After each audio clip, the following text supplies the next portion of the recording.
A rusted survey marker changed everything. I still remember the moment the hammers stopped. 30 luxury HOA villas stood half-finished on land my family had owned for generations, and county deputies were shutting the whole project down. A few months earlier, people laughed when I said something was wrong. The HOA president called me confused. Their lawyers sued me. Their investors ignored me. But buried inside an old deed box and a forgotten survey marker was a truth nobody wanted to hear. And when a judge finally asked who actually owned the ground under those villas, the entire story changed. If you've ever seen powerful people mistake confidence for ownership, stick around. This one gets deeper with every document. And if you enjoy stories about land, justice, and ordinary folks standing their ground, with facts instead of noise, consider subscribing and joining us for more stories like this. I still remember the sound. Not the deputies talking into their radios, not the arguments at the front gate, not even the rumble of diesel engines idling across the construction site. I remember the moment the hammers stopped. 1 second, the entire development was alive. Nail guns cracked across rows of unfinished villas. Circular saws screamed through treated lumber. Contractors hauled materials between half-framed structures. Sales agents guided prospective buyers through model homes while pointing toward polished renderings of the future. The next second, everything went quiet.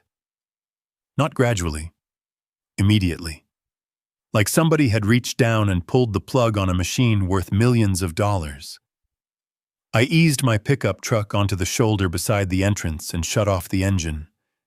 Ahead of me, 2 county deputies stood beneath a massive stone monument sign. Cedar Ridge Villas Luxury Country Living. The gold lettering still gleamed in the morning sun.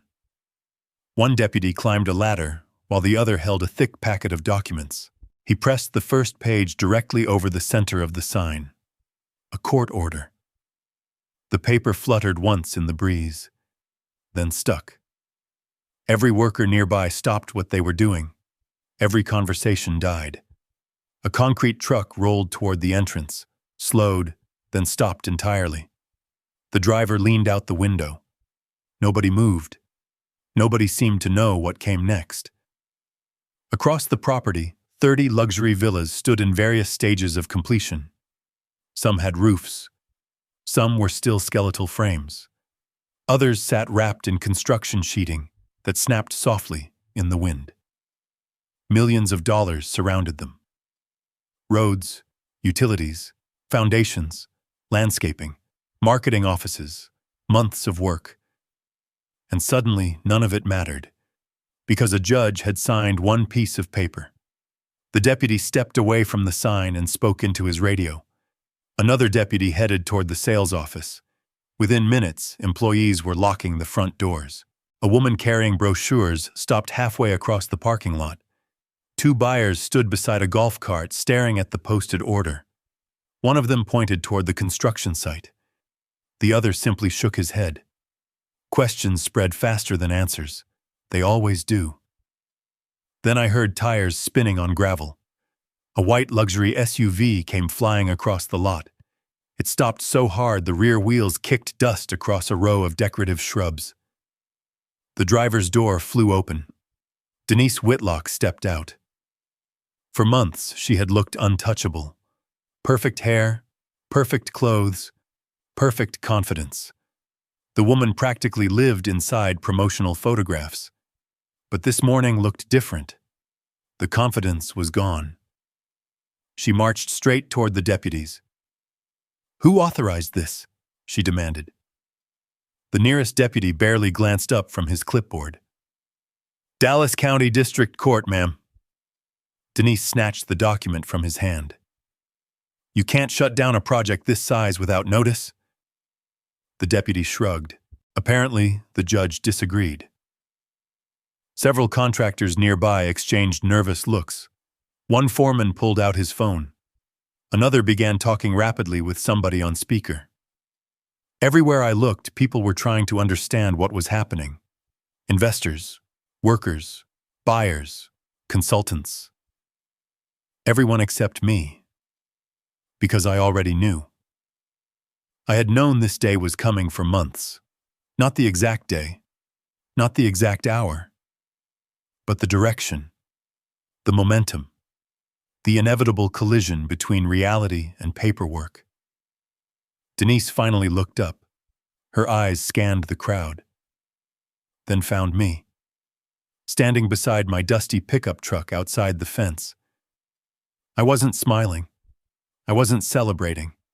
I wasn't filming videos for social media. I just stood there with both hands resting on the bed rail, watching. The same way I'd watched storms move across Mercer Ranch since I was a kid. For several seconds, neither of us spoke. Then Denise started walking toward me, fast. Her heels clicked across the pavement. People stepped aside. Nobody wanted to stand between us. Not today. She stopped just inside the gate. I stayed outside it. A strange detail, but one I remembered later. Because the fence suddenly mattered. Everything about boundaries mattered now. "You did this," her voice wasn't loud. That made it more dangerous. I looked at her for a moment, then shook my head. "No, ma'am." She stared. I nodded toward the papers in her hand. "Your lawsuit did." Something flashed across her face. Anger. Fear. Maybe both. For a second I thought she might argue. Maybe accuse me of sabotage. Maybe threaten another lawsuit. Instead, she looked away first. That told me more than anything she could have said. Behind her, workers were already packing tools into trucks. Deliveries were being redirected. Buyers were leaving. The machine was shutting down. One order at a time. One vehicle at a time. One realization at a time. A few feet away, a young couple stood beside a nearly completed villa. The woman looked heartbroken. The man kept checking his phone. I felt bad for them. Truthfully, I did. Most of the buyers hadn't done anything wrong. They had trusted permits, advertisements, professionals. They thought somebody had checked everything. Most people do. That was part of what made this whole thing so ugly. The wrong people often get hurt when powerful people make reckless decisions. A deputy approached the gate carrying another stack of documents. "Construction activities are suspended pending further proceedings." The foreman rubbed his forehead.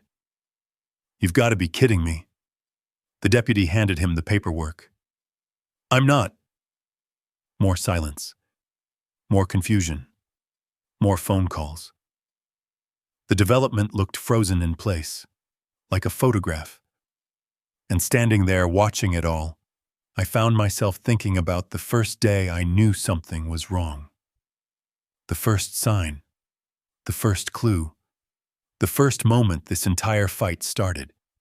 It hadn't begun in a courtroom. It hadn't begun with lawyers.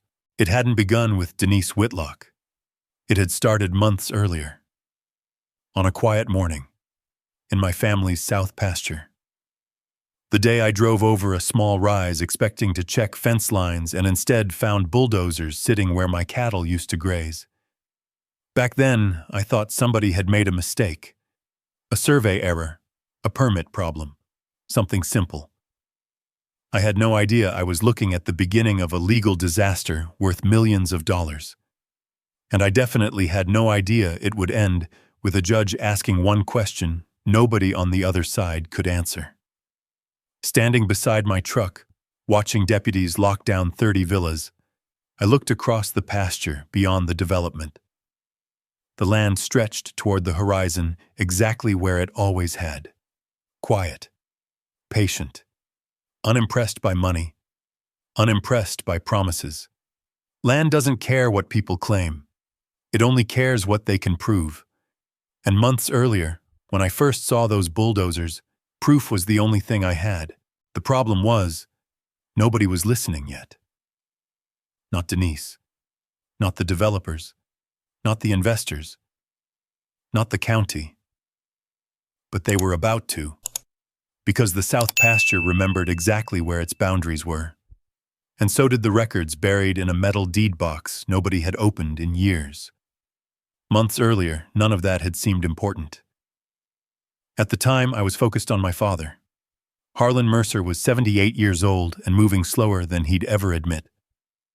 A heart condition had forced him to step back from most ranch work, which was how I found myself returning to Mercer Ranch after years away. The first morning back, I found him sitting on the porch with a cup of coffee. He didn't ask about my drive. He didn't ask about work.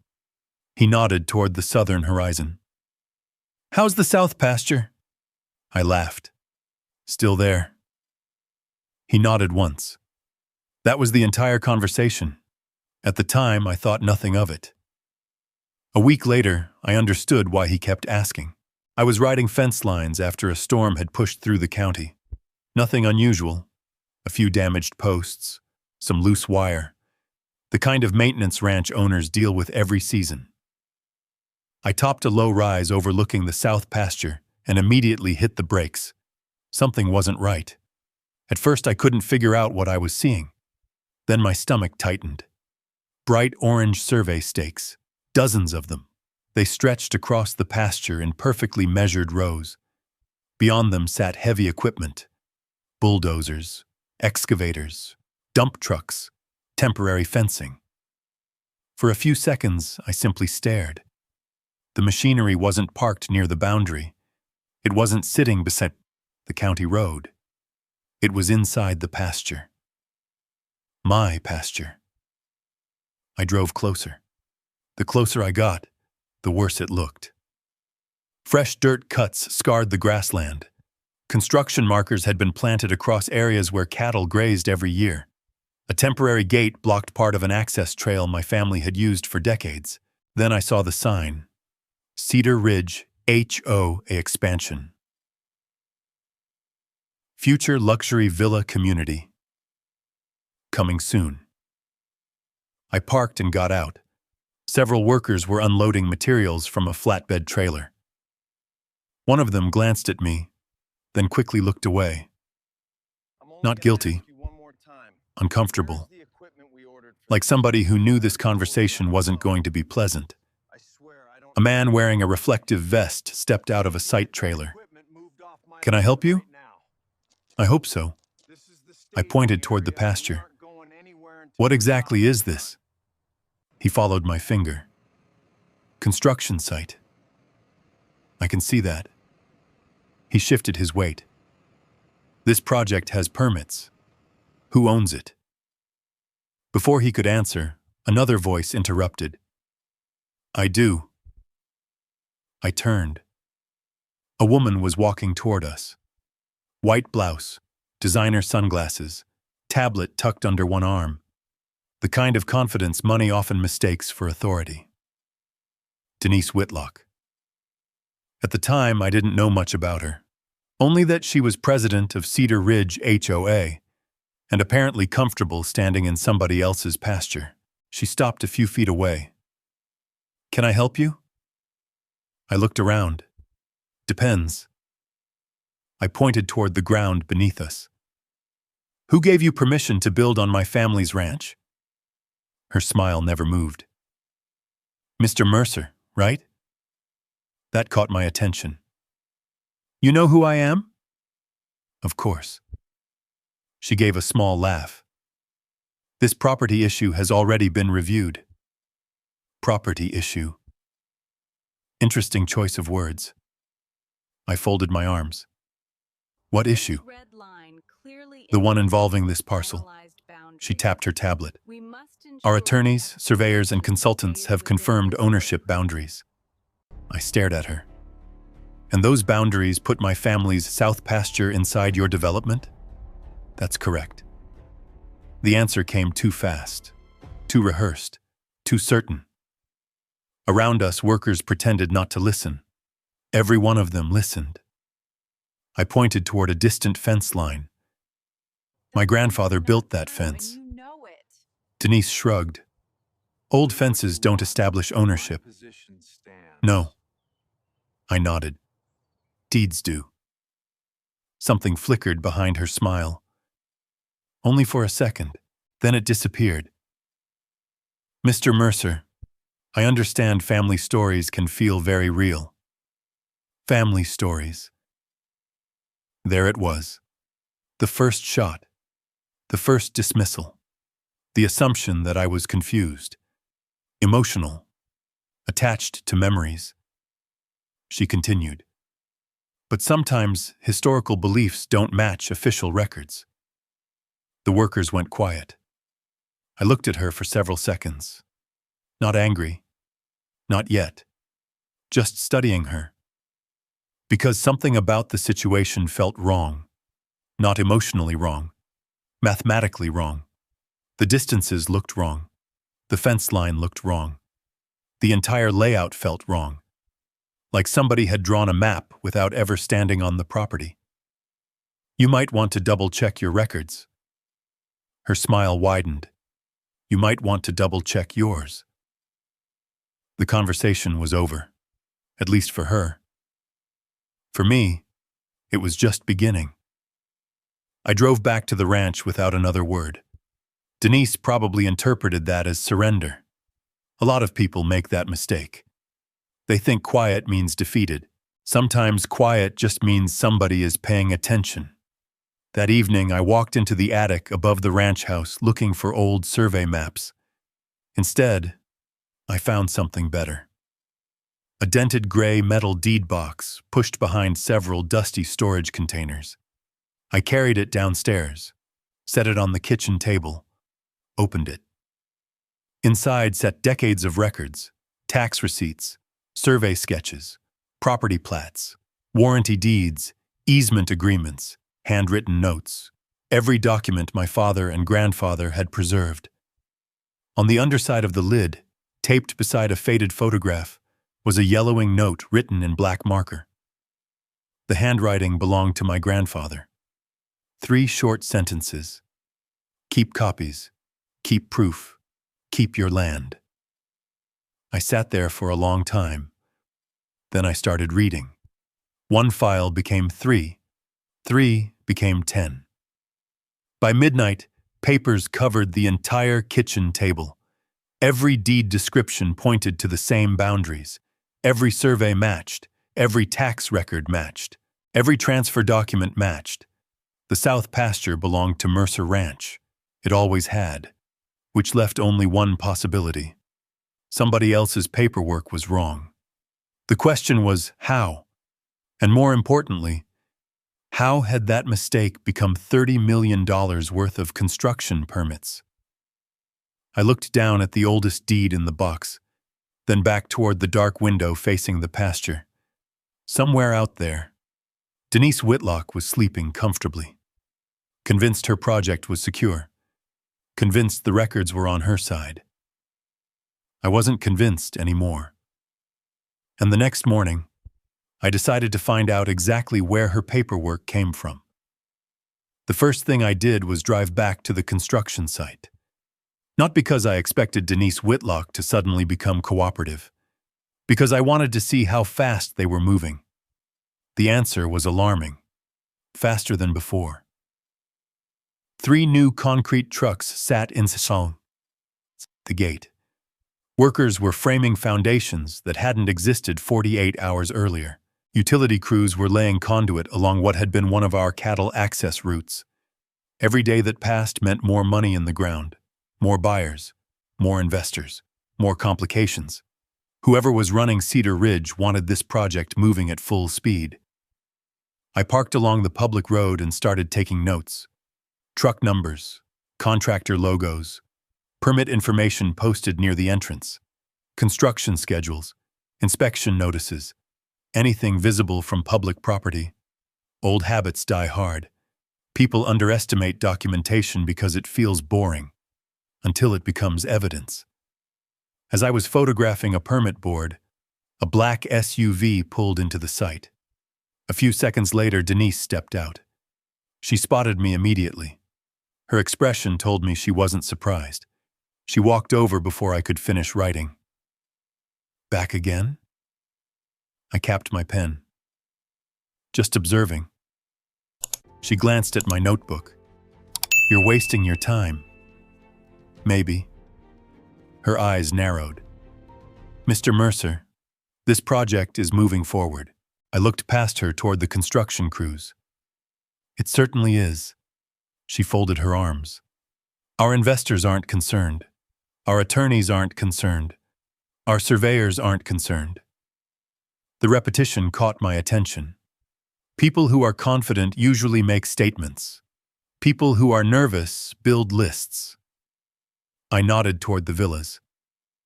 How many homes are sold? The question seemed to surprise her. Several. Several?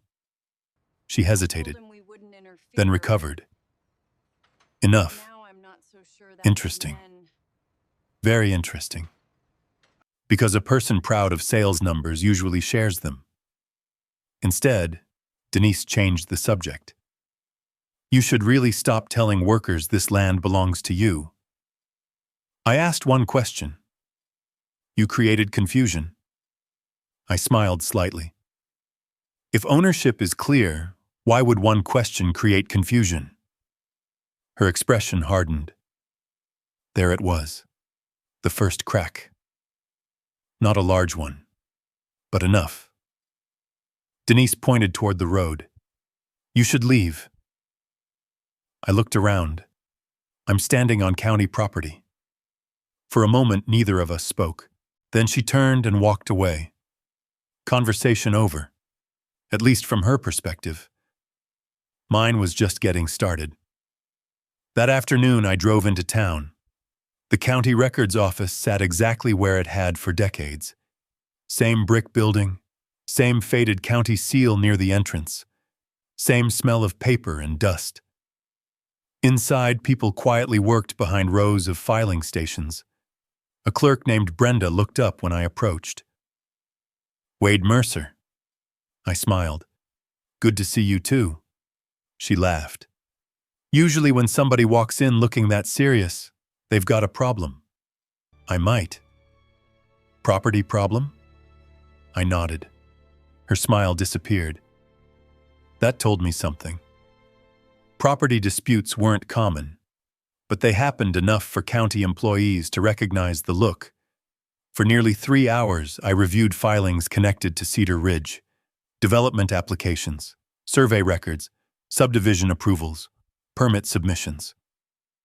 Most of it looked normal, at first. Then I started noticing something strange. Several documents referenced legal descriptions that didn't match others. Not dramatically, subtly. The kind of discrepancy most people would never notice. One parcel description referred to acreage tied to a utility corridor. Another referenced access rights. A third seemed to blur the distinction entirely. I copied everything. By late afternoon, my briefcase was full of records, but I still didn't know where the mistake originated. Only that one existed. That evening, I spread the documents across the kitchen table. The same table now covered with Mercer family records. For hours, I compared maps, lines, coordinates, descriptions, transfers. Nothing fit cleanly. And the more I examined it, the stranger the situation became. The HOA paperwork wasn't obviously fraudulent. It was worse. It looked like somebody genuinely believed it, which meant the error might have happened years earlier. Long before Denise Whitlock arrived. Long before the first bulldozer touched the pasture. A knock on the screen door interrupted my thoughts. I looked up. My father stood there. Harlan moved slowly these days, but his eyes still missed very little. He glanced at the papers covering the table, then at me. Still working on that pasture? I nodded. He studied the maps for a moment. Find anything? Not enough. He pulled out a chair and sat down. I pointed toward one of the survey copies. They say part of the south pasture belongs to Cedar Ridge. He looked at the paper, then looked at me. No, it doesn't. I almost laughed. The certainty in his voice was absolute. Not emotional, not stubborn. Absolute. You sound pretty sure. He leaned back. Because I was there. That got my attention. My father pointed toward a faded survey sketch from decades earlier. Your grandfather walked that boundary with the survey crew himself. I stared at him. You never mentioned that. You never asked. Fair enough. He tapped the map. Those lines didn't move. For a second, neither of us spoke. Then he stood and headed toward the door. Halfway there, he stopped. Without turning around, he said, "People can move fences. They can move signs. They can move roads." I waited. His voice stayed calm. But they can't move where the ground actually is. Then he walked out. I sat there staring at the maps long after he was gone, because for the first time, I realized something important. This wasn't just a disagreement. Somewhere between Mercer Ranch and Cedar Ridge, ownership itself had been misunderstood. And if I was right, every villa being built out there was making the mistake more expensive. The question wasn't whether there was a problem anymore. The question was whether somebody already knew about it. And if they did, why were they building anyway? That question stayed with me for 3 days. 3 days of comparing records. 3 days of reviewing legal descriptions. 3 days of watching Cedar Ridge expand deeper into Mercer Ranch. By the 4th morning, I stopped looking at the documents as separate pieces. Instead, I started reading them as a chain. Ownership records, utility agreements, access permits, subdivision filings, one document leading to another, one reference pointing somewhere else. That was when I found it. A single legal description buried inside a supplemental filing. At first glance, it looked insignificant. Most people would have skipped right over it. I almost did. Then I noticed one word. Easement. I sat up straighter. Read it again. Then a 3rd time. The document referenced a utility easement granted decades earlier. Nothing unusual there. Ranches grant utility easements all the time. Power companies. Water districts. Telephone providers. The problem wasn't the easement itself. The problem was how Cedar Ridge appeared to be using it. The language granted limited access, maintenance rights, infrastructure access. Nothing more. No transfer of ownership. No property conveyance. No title interest. Just access. A very specific legal difference. And yet several later filings seemed to treat that easement as if it created ownership rights. My pulse picked up. Because those are not the same thing. Not even close. An easement allows use. Ownership controls land. Confusing the two can create disasters. $1-million disasters. I copied every document connected to the easement and drove straight back to the county office. Brenda spotted me the moment I walked in. "You found something." I held up the file. "I think somebody did." 20 minutes later, we were sitting at a review table. She wasn't allowed to give legal opinions. County clerks never do. But she could help locate records, and she was very good at it. We tracked the easement through decades of filings. Transfer after transfer. Reference after reference. By lunchtime, the pattern was impossible to ignore. The easement kept reappearing. And every time it did, the description became slightly broader. Slightly less precise, slightly more dangerous, until eventually somebody seemed to treat it like ownership. Brenda leaned back. "That's odd. That's one word for it." She looked at the documents again. "You should probably talk to an attorney." I nodded. That had already crossed my mind. On the drive home, I passed the development. Construction was still moving. Framing crews, concrete deliveries, utility installation. Millions of dollars continuing to pour into a project that might be sitting on the wrong land. I pulled over near the entrance. The giant marketing banner was impossible to miss. Luxury lake living, starting in the high 700s. Below it stood a row of signs advertising pre-sales. Several stickers read, "Sold." I stared at them for a long moment, because every new sale increased the consequences. This wasn't just about Mercer Ranch anymore.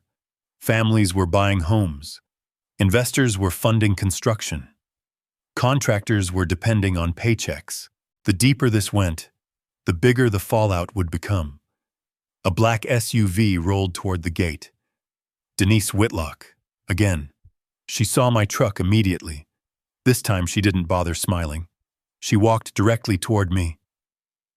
"You're becoming a regular visitor." I closed the file folder. Occupational hazard. Her eyes dropped to the paperwork. "What are you looking for?" "The truth." She laughed once. A short laugh. Not friendly. "You really think an entire development company missed something?" "I think people miss things every day." Her expression hardened. "Our attorneys disagree." I looked toward the construction site. Attorneys aren't surveyors. Neither are ranchers. There it was again. Dismissal. The assumption that I didn't understand what I was reading. The assumption that titles, deeds, easements, and ownership records were somehow beyond me. I almost corrected her. Almost explained my background. Almost told her exactly how many years I'd spent reviewing property records. Instead, I said nothing. Silence makes people uncomfortable, especially confident people. Denise shifted first. "Mr. Mercer, this project is moving forward whether you like it or not." I nodded slowly. "Maybe." She stared at me, then turned and walked away. For the first time, she looked irritated. Not worried. Not yet. But irritated. And irritation often arrives before concern. That evening, I spread the easement documents across the kitchen table. My father walked in halfway through. He looked at the papers, then at me. "You figure it out?" "Maybe." I pointed toward the easement language. "They may have mistaken access rights for ownership." Harlan studied the document, then looked out the window toward the pasture. "That would be expensive." "Very." He nodded once, then left me alone. I stayed there until nearly midnight, reviewing, cross-referencing, making notes, building a timeline. And the more I worked, the clearer the picture became. The problem wasn't Mercer Ranch. The problem wasn't even the survey. The problem was that Cedar Ridge appeared to be standing on a legal assumption nobody had challenged. Until now. The next morning, I expected another day of research. Instead, a certified envelope arrived. Dallas law firm, hand-delivered, signature required. I opened it standing beside the mailbox. The first page carried Denise Whitlock's name. The second page carried Cedar Ridge HOA. The third page carried a lawsuit. I read the complaint once, then again. Interference with business operations, damages, false ownership claims, project disruption. They weren't defending themselves anymore. They were attacking me. I looked back toward the development rising beyond the pasture. For weeks, Denise had acted confident, certain, untouchable. Now she had moved first, which raised a dangerous possibility. Maybe she wasn't confident after all. Maybe she was scared. And if she was scared enough to file a lawsuit before I even hired an attorney, then I might be a lot closer to the truth than she wanted anyone to know. The lawsuit spread through the county faster than the construction itself. Within days, people who had never stepped foot on Mercer Ranch suddenly had opinions about me. A local real estate page posted a summary of the complaint. Comments exploded underneath it. Some claimed I was trying to force a payout. Others accused me of holding up progress. One person called me a bitter rancher who couldn't accept change. None of them knew the facts. The problem was that facts move slowly. Rumors travel fast. Meanwhile, Cedar Ridge kept building. Every morning I drove past the site. Another structure seemed to appear. More framing, more roofing, more utility work. The villas were climbing out of the ground, while I sat at my kitchen table reading legal filings. That imbalance was exactly what Denise wanted. Construction creates the illusion of legitimacy. People see buildings and assume ownership has already been settled. Most never ask questions. One afternoon, I stopped at a diner outside town. I was halfway through a cup of coffee when someone slid into the booth across from me. Calvin Ross, neighboring ranch owner. Good man, practical man, the kind who doesn't waste words. He nodded toward the lawsuit papers beside my plate. Looks like you've become famous. I smiled. That's unfortunate. He glanced around before lowering his voice. You sure you're right about this? The question wasn't hostile. It was honest. I respected that. I think I am. Calvin stirred his coffee. They've already built half a neighborhood. Not half, you know what I mean. I did. That was exactly the challenge. The more construction advanced, the harder it became for outsiders to imagine the project could be wrong. People trust visible things, foundations, roads, buildings, not old records buried in filing cabinets. Calvin leaned back. If you're right, this is gonna get ugly. I looked out the diner window. It already is. That evening, I made a decision. I stopped trying to handle everything alone. The next morning, I called Mara Keene. If property disputes were a language, Mara spoke it fluently. Her office sat in a converted brick building near the courthouse. No flashy signage, no television advertisements. Just a brass nameplate and a reputation built over 20 years. She spent nearly an hour reviewing my documents without saying much. The lawsuit, the deeds, the easement records, the county filings. When she finally looked up, I paid attention. You're not crazy. I laughed. That's comforting. I'm serious. She tapped one of the legal descriptions. Something doesn't line up. Hearing that from her felt different. Until then, every concern had come from me. Now someone else saw it too. That mattered. Mara continued reviewing the paperwork. The easement bothers me. It bothered me too. She nodded. It should. For several seconds, she studied a survey map. Then she looked directly at me. I want a surveyor. Any surveyor? No. Her expression sharpened. I want one who still trusts field markers more than computer models. 2 days later, I met Otis Bell. Otis looked exactly like a surveyor should. Sun-weathered face. Worn boots. Notebook stuffed with measurements. The man carried 50 years of land disputes in his head. He reviewed the records while sitting on the tailgate of my truck overlooking the south pasture. After 20 minutes, he closed the file. Interesting. I hated that word. Interesting usually meant expensive. What kind of interesting? Otis pointed toward the distant construction site. The kind that keeps attorneys employed. Not exactly reassuring. Over the next week, he reviewed historical surveys, aerial photographs, county plats, and benchmark coordinates. The deeper he dug, the more interested he became. Which made me nervous. Because surveyors don't get excited over ordinary situations. One evening, he called unexpectedly. Wade, you found something? Maybe. I sat up straighter. That's not a very comforting answer. It's not supposed to be.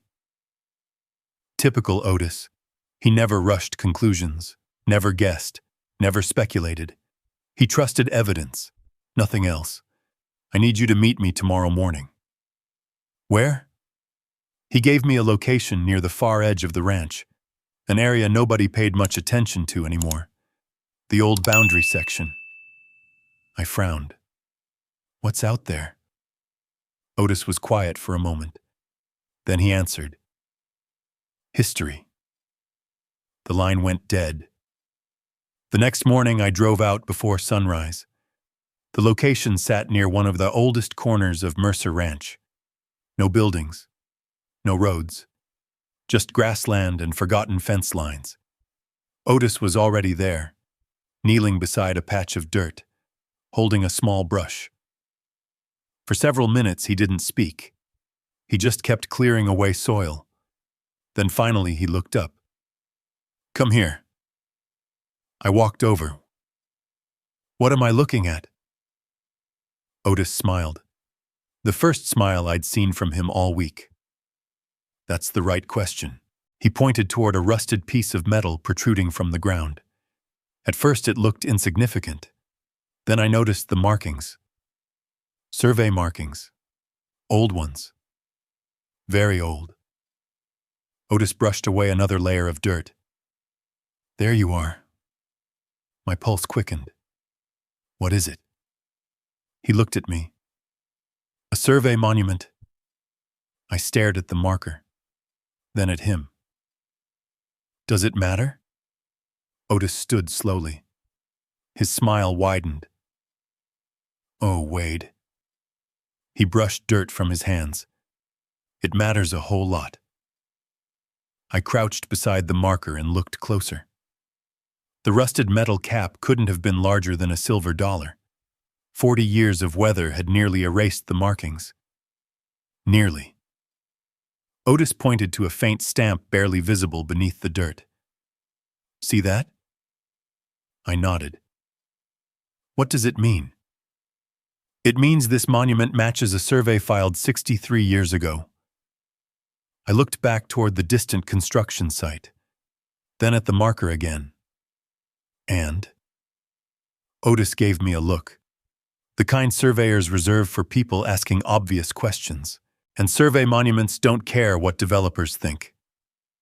That got my attention.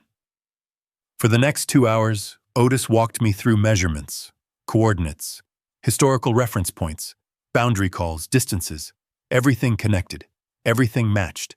Most importantly, everything matched the Mercer records, the same records Denise Whitlock kept dismissing. By noon, Otis closed his notebook. I've got enough to keep digging. You sound optimistic. I'm not optimistic. He glanced toward the construction site. I'm concerned.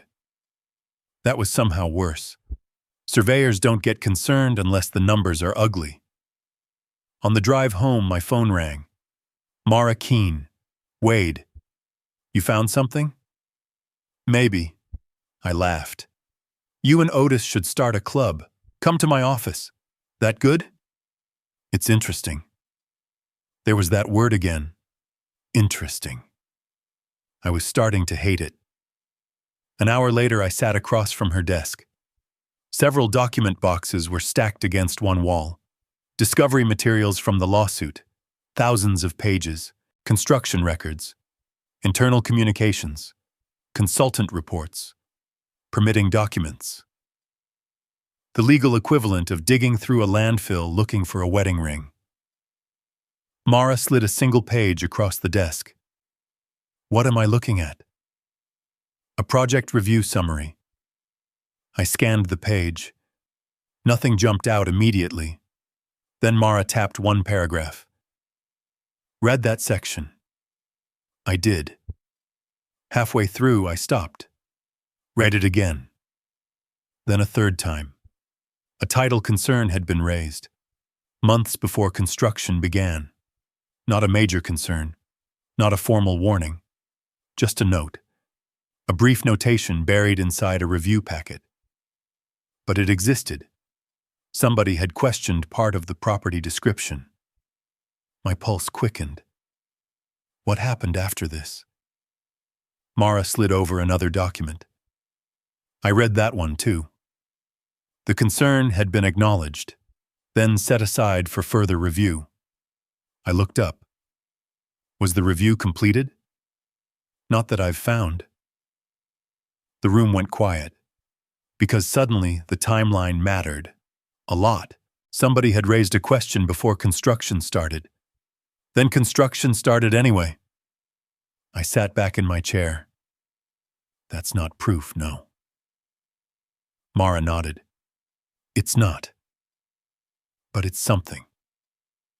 Exactly.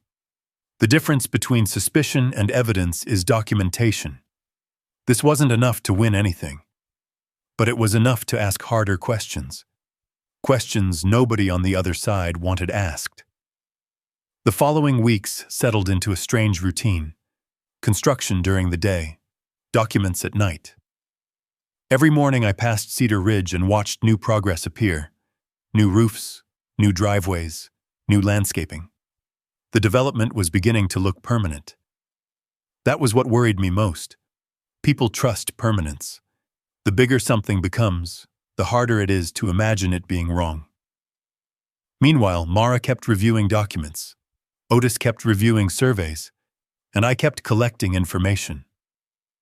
One evening, I stopped at the edge of the construction site. A row of completed villa foundations stretched across what used to be grazing land. Workers moved between them carrying lumber. Generators hummed. Nail guns fired. Money was literally being nailed into the ground. Then my phone rang. Otis. His voice sounded different, more focused, less cautious. Wade, what did you find? I compared the old monument data to current construction layouts. I waited. There was a pause, a long one. Then he said, "You need to understand something." What? The monument isn't the story anymore. I frowned. Then what is? The story is who ignored it. That stopped me. What do you mean? Otis exhaled slowly. I think somebody saw the boundary problem before we did. I stared across the development, at the cranes, the foundations, the half-finished villas. Suddenly they looked different, less like a project, more like evidence. Can you prove it? Not yet. The answer frustrated me. But Otis wasn't finished. I did find something else. What? One of the consultant reports references a boundary review. My pulse picked up. When? Before vertical construction started. I looked toward a row of villas already framed. Construction had moved far beyond planning, far beyond permits, far beyond uncertainty. If somebody had raised concerns before the first foundation was poured, then every decision afterward became much harder to explain. That night I met Mara at her office again. She listened carefully while I relayed what Otis found. When I finished, she nodded slowly. I think we're looking in the right place. You sound more confident. I'm becoming more confident. That was the first time she'd said anything like that. I noticed. So what happens now? Mara opened another discovery box. We keep reading. It sounded simple. It wasn't. Because somewhere inside thousands of pages sat the answer to a question that was becoming more important every day. Not whether Cedar Ridge had a problem. We already knew that. The real question was whether somebody knew about the problem before construction began. And if they did, how many millions of dollars had they spent pretending it didn't exist? That question finally got an answer 3 weeks later. Not from a survey, not from a county record, not from a public filing, from their own emails. I was repairing a section of fence near the north pasture when Mara called. Her voice was calm, too calm, the kind of calm that usually meant something important had happened. Wade. You found something. Get to my office. I stopped tightening the fence wire. How good? There was a pause. Then she answered, better than good. 45 minutes later, I was sitting across from her desk. Otis was already there. That got my attention immediately. Surveyors and attorneys don't normally schedule emergency meetings together. Mara slid a printed packet across the table. Start reading. The first few pages looked ordinary. Project updates, construction schedules, budget discussions. Nothing remarkable. Then I reached page 7. My eyes stopped moving. A consultant had raised concerns about the boundary description months before construction began. Not after permits. Not after excavation. Before construction. I looked up. This is real? Mara nodded. Keep reading. I did. The next email was worse. A title reviewer questioned whether the development boundary overlapped adjacent property. Specifically, property connected to Mercer Ranch. The concern wasn't dramatic. Nobody accused anyone of wrongdoing. Nobody sounded alarmed. They simply recommended additional review. Exactly what responsible professionals are supposed to do. I flipped to the next page, then the next, then the next. The deeper I went, the worse it became, because the concern didn't disappear. It kept resurfacing. Different meetings, different consultants, different departments. The same problem. Again and again and again. Otis leaned forward. They knew there was a question. I stared at the documents. They absolutely knew. Mara pointed to another highlighted section. Read this one. I did. Halfway through the paragraph, I stopped breathing. An executive involved with the project acknowledged the boundary issue directly, then suggested moving forward while additional review occurred later. Later. That word sat there on the page like a loaded weapon, because later had turned into foundations, roads, utilities, 30 villas, millions of dollars. I read the sentence again, then again, making sure I wasn't imagining it. I wasn't. The email was clear. Someone had identified a potential ownership problem, and the project moved forward anyway. The room fell silent. For the first time since this fight began, I wasn't wondering whether Cedar Ridge had a problem. I knew it did. The only remaining question was how many people knew. Mara opened another folder. There's more. That sentence should have worried me. Instead, it energized me, because for months, Denise Whitlock had acted like I was chasing ghosts. Now the ghosts had names, job titles, email addresses, paper trails. The next document revealed an internal discussion about project delays. Construction schedules, investor commitments, buyer contracts. One sentence stood out immediately. Stopping work now could create more financial exposure than continuing. I looked up. They calculated the risk. Nobody answered. They didn't need to. The document answered for them. Someone had evaluated the possibility of a boundary problem, then decided the financial consequences of stopping were worse than the legal consequences of continuing, at least at the time. That realization changed everything. Not legally, not yet, but emotionally. For months, Denise had portrayed me as a rancher causing unnecessary trouble. Now I could see the opposite possibility. Maybe the trouble had already existed. Maybe I had simply been the first person unwilling to ignore it. The following week brought another shift. Word of the lawsuit continued spreading, but now investors were asking questions, quietly at first, then more openly. People involved with Cedar Ridge began requesting documents, reviewing reports, holding meetings. You could feel the pressure building, even from a distance. One afternoon, I drove past the development. Construction was still active, but something had changed. Less confidence, more urgency. Managers clustered in conversations. Consultants came and went.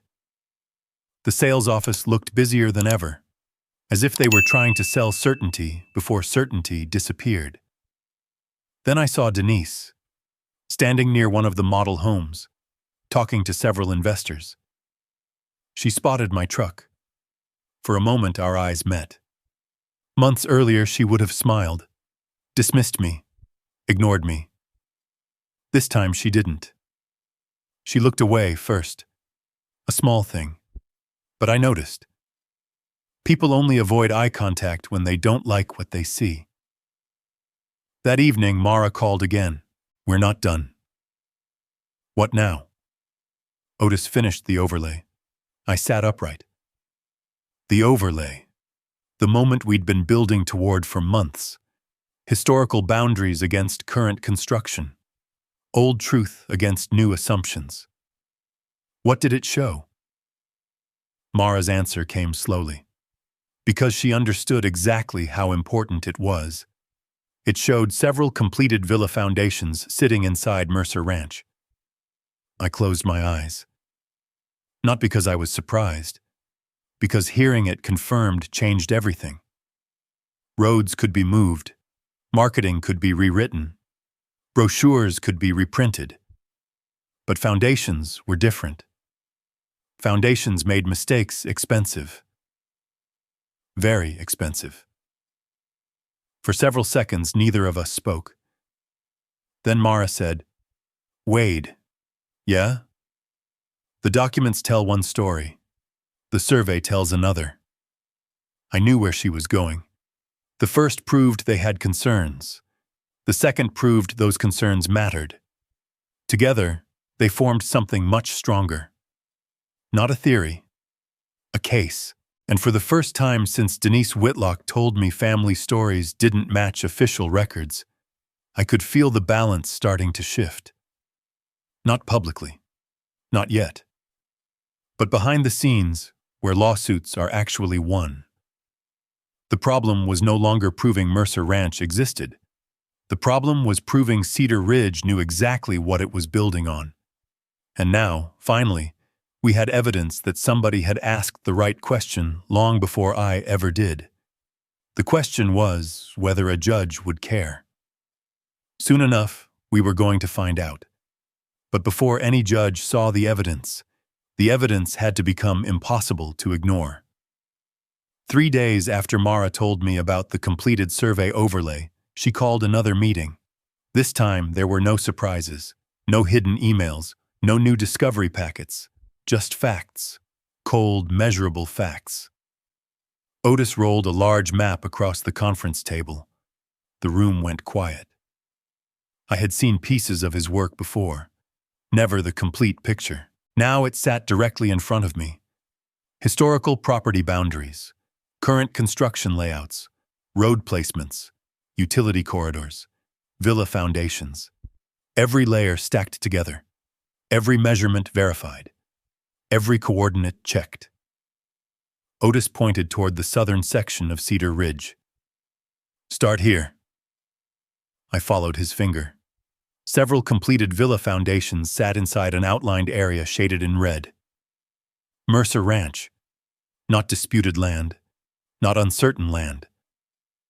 Mercer Ranch. My ranch.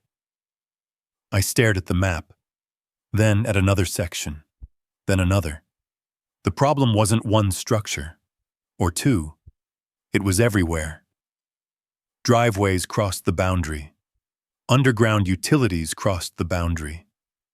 Landscaping improvements crossed the boundary. Entire sections of the development crossed the boundary. The deeper I looked, the worse it became. Mara folded her arms. "That's why the emails matter." I nodded. Without the emails, the survey proved a problem existed. With the emails, the survey suggested somebody knew there might be a problem before construction advanced. Together, the documents told a story. And it wasn't a good one. Otis tapped another section. "This foundation alone represents hundreds of thousands of dollars." Then another. And this one. Then another. By the time he finished, I understood something Denise Whitlock was only beginning to realize. The issue was no longer theoretical. Concrete had been poured. Money had been spent. Promises had been made. Every additional day made the consequences larger, not smaller. That afternoon, I drove past Cedar Ridge again. The project looked successful from the road. Fresh landscaping lined the entrance. Model homes stood finished. Sales banners waved above rows of newly paved streets. To an outsider, it looked unstoppable. But once you knew where to look, cracks appeared everywhere. Groups of investors were visiting more frequently. Consultants arrived in unmarked vehicles. Managers spent less time talking to buyers and more time talking to attorneys. The atmosphere had changed. People were asking questions, the wrong questions, for Denise at least. I pulled into a gas station across from the development and watched for a while. Eventually, a familiar black SUV appeared. Denise. She exited the vehicle carrying a stack of folders. Gone was the polished confidence she'd worn months earlier. Not completely, but enough. You could see the strain now. She disappeared into the sales office. 3 different investors followed. None of them looked happy. That evening, another piece moved into place. Mara received notice of upcoming hearings. The court wanted presentations, survey evidence, property records, supporting documentation. The case was no longer sitting quietly inside discovery. It was moving toward a courtroom, toward a judge, toward decisions. The next few weeks passed quickly, too quickly. Construction continued, but the pace slowed. Vendors became cautious. Some buyers delayed closings. Questions spread. Nobody publicly admitted there was a problem. Yet everyone behaved like there might be one. One morning I stopped by Mara's office. She already had boxes stacked beside her desk. Exhibits, survey overlays, ownership records, tax histories, historical deeds. Everything organized, everything labeled. She looked exhausted, which usually meant progress. How are we looking? She glanced up. Prepared. That's lawyer language. She laughed. It means we're ready. I sat down. What worries you? Mara didn't answer immediately. Instead, she handed me a file. Inside were updated project numbers, construction costs, estimated exposure, investor commitments, buyer contracts. The totals were staggering. I whistled softly. That's a lot of money. Exactly. She leaned back. Large projects create pressure. Meaning? Meaning people sometimes convince themselves that unresolved questions can be solved later. I thought about the emails, the delayed reviews, the ignored warnings, the continued construction. Maybe that was exactly what had happened. Nobody wanted to stop, because stopping was expensive. So they kept going, hoping the problem would disappear. The problem didn't disappear. It grew. 30 villas worth of growth. A week before the hearing, Otis arrived with the final certified overlay package. He set the tube on Mara's conference table, then looked at both of us. This is it. I studied the rolled maps. Months of work. Thousands of pages. Years of records. Everything now distilled into evidence. Mara nodded. Judge Rebecca Hale only needs one thing. I knew the answer. Proof, not opinions, not emotions, not accusations, proof. Who owned the land, who knew what, and when they knew it. Outside the office window, traffic moved normally through town. People bought groceries, filled gas tanks, went to work. Life continued. Meanwhile, inside those map tubes sat enough evidence to stop a multi-million-dollar development, or fail completely. For months, Denise Whitlock had insisted the project was secure. For months, she had treated every challenge as a nuisance. Now the entire case was moving toward a single room, one courtroom, one judge, one decision.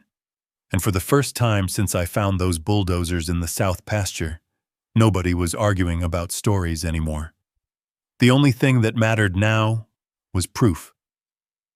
And Judge Rebecca Hale was about to decide whether we had enough of it. The hearing took place on a Tuesday morning. No television cameras, no dramatic crowds, just attorneys, consultants, investors, county officials, and a courtroom full of people whose futures were tied to the same piece of land. I arrived early. Mara was already there. 2 banker boxes sat beside her chair.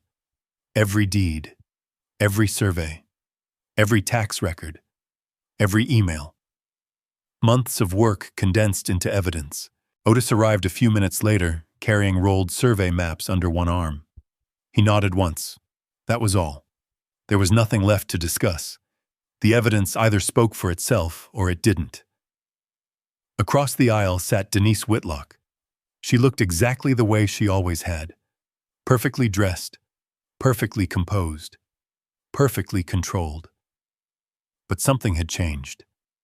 The confidence felt forced now, like a building standing on a cracked foundation. Several investors occupied the rows behind her. A few buyers sat farther back. Nobody looked relaxed.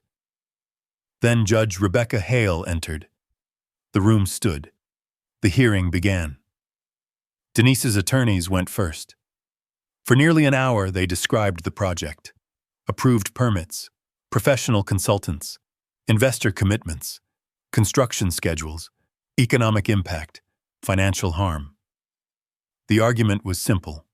Too much had already been built to stop now.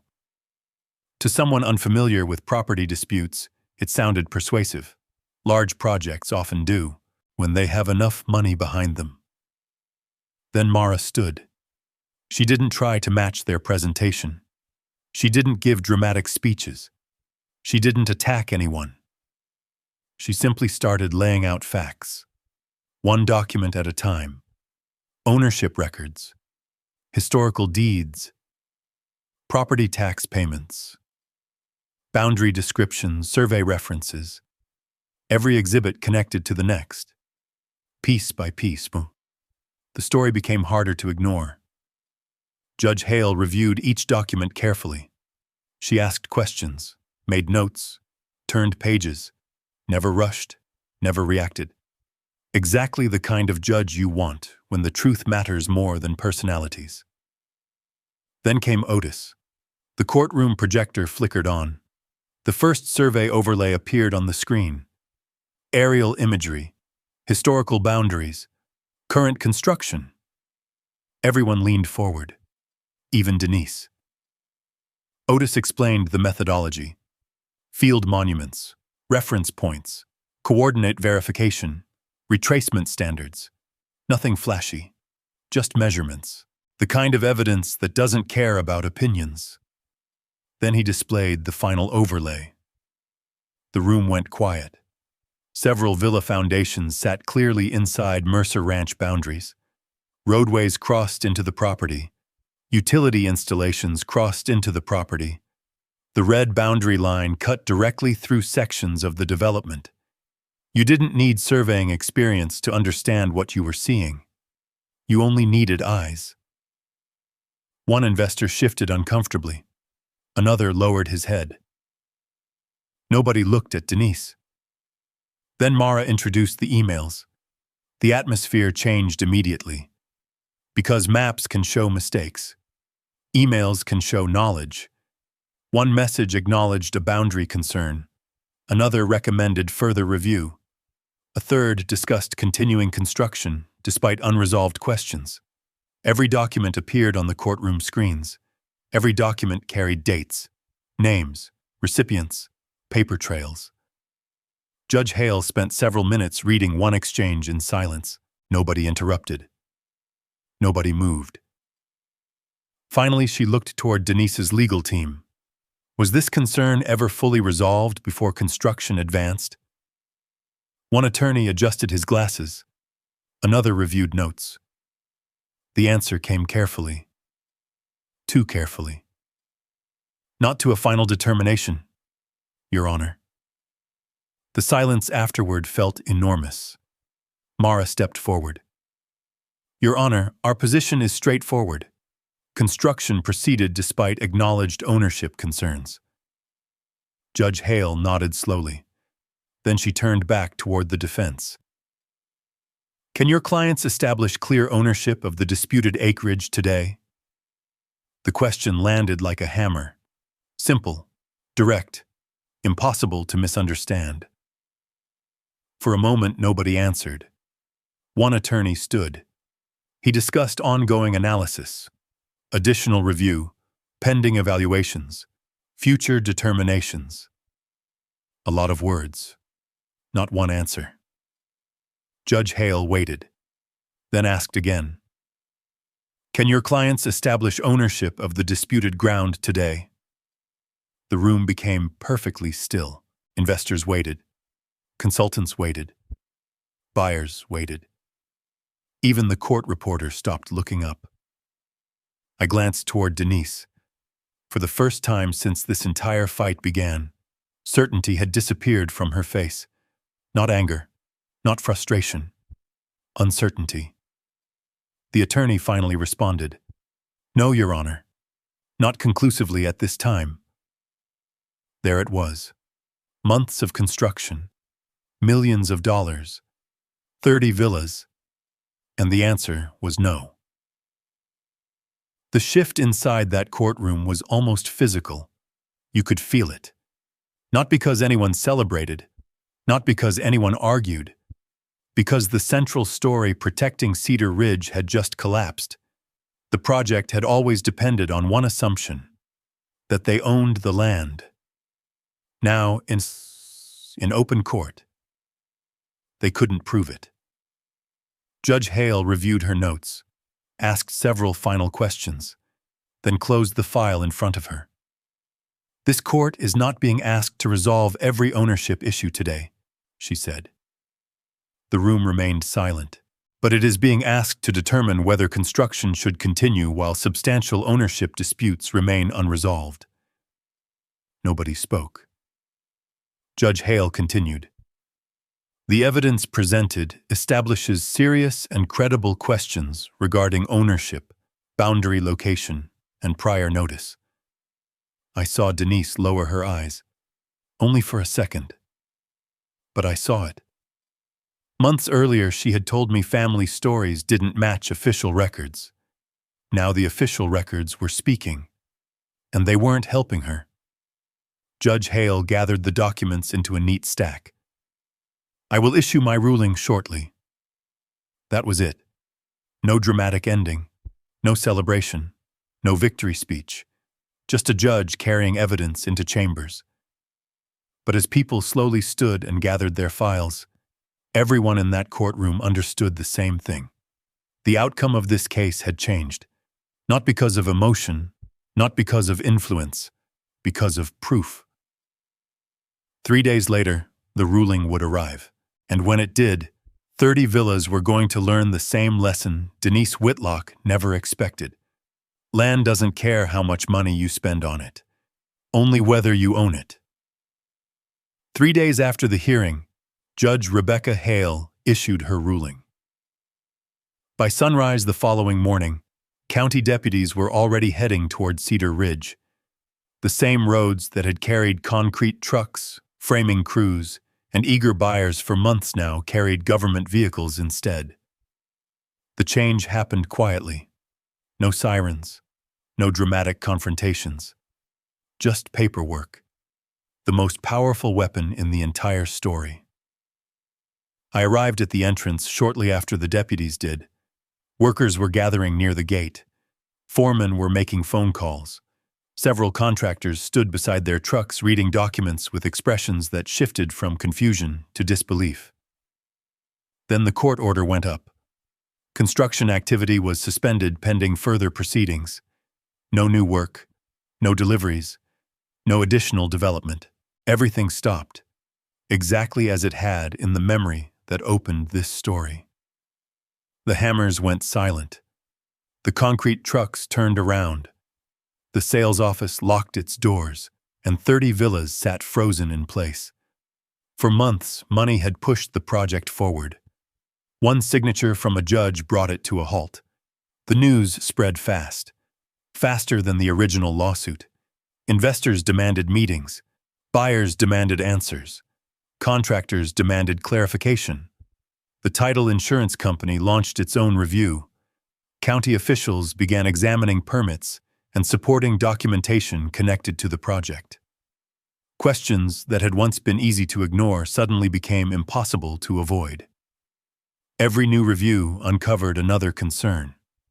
Every concern led to another file.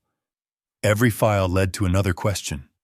The pressure built quickly, and this time it wasn't aimed at me. One afternoon, several weeks after the shutdown, Mara called. "They're restructuring project leadership." I wasn't surprised. "That bad? Worse." She paused. "Denise resigned." I looked out toward the south pasture. For a moment, I didn't say anything. Months earlier, I might have imagined that moment feeling satisfying. It didn't. Not really. Because the story had stopped being about Denise a long time ago. The real issue had always been the decisions, the ignored warnings, the assumption that unanswered ownership questions could somehow be solved later. Now everyone involved was living with the consequences. Some buyers lost time. Some investors lost money. Some consultants lost contracts. A few people lost careers. All because somebody treated uncertainty like certainty.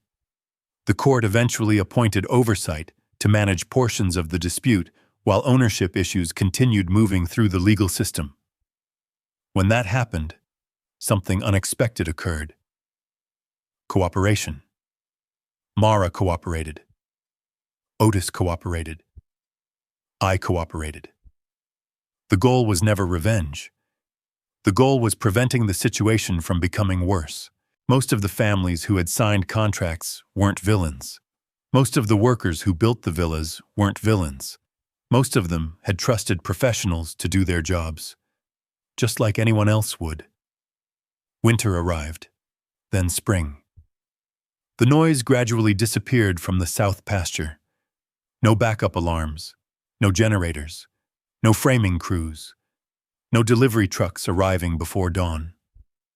For the first time in months, the ranch felt like a ranch again. Grass began reclaiming disturbed ground. Fence repairs moved forward. Life settled back into familiar routines. One afternoon, I helped my father into the passenger seat of the old ranch truck.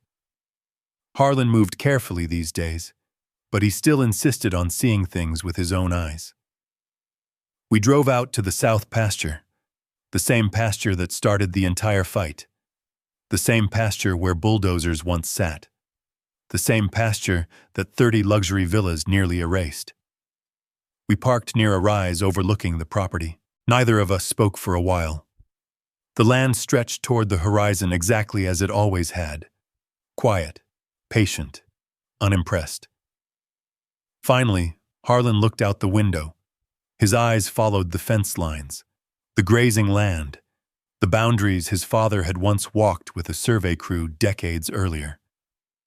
Then he asked the same question he'd been asking since the beginning. "Still ours?" I smiled. "Still ours." He nodded once. That was enough, for both of us. As we sat there, I thought about everything that had happened. The construction site, the lawsuit, the easement, the survey marker, the emails, the courtroom, the ruling. None of it had been won through intimidation. None of it had been won through anger. It had been won through records, evidence, patience. The truth didn't arrive quickly, but it arrived. Eventually, it always does. People often assume ownership belongs to whoever has the most money, the loudest attorney, the biggest project, the strongest influence. They're wrong. Ownership belongs to whoever can prove it. And in the end, proof mattered more than promises. The wind moved through the pasture grass. The fences stood where they always had. The boundaries remained exactly where history said they were. And somewhere behind us, 30 unfinished villas stood as a reminder of a lesson worth remembering. Land remembers. Records remember. And no matter how powerful someone thinks they are, neither one cares who talks the loudest. They only care who can prove where the ground begins and where it ends. If there's one lesson I take away from this story, it's that patience matters more than panic when the facts are on your side. Wade didn't win because he was louder, richer, or more connected. He kept record, asked questions, and stayed steady when it would have been easier to give. The truth didn't show up overnight. It took time, documentations, and the willingness to keep going when almost everyone else assumed the matter were already settled. And maybe that's true for more than just land dispute. Sometimes in life, the strongest thing you can do is stay calm. Hold on to what you know is right and let the facts speak for themselves. Not every problem gets solved quickly, but honesty, persistence, or good records have a way of carrying more weight than people realize. I'd love to hear from you. Have you ever dealt with a property dispute, an HOA issues, or a situation where you had to stand your ground even when others doubted you? Drop a yes in the comments if you would have kept fighting for the truth, or share your own story below. I always enjoy reading what folks have been through and how they handle it. And if you enjoy a story about ordinary people facing difficult situations with patience, common sense, and quiet determinations, consider subscribing. There are plenty more HOA, branch, and property price story ahead, and I'll be glad to have you along for the journey.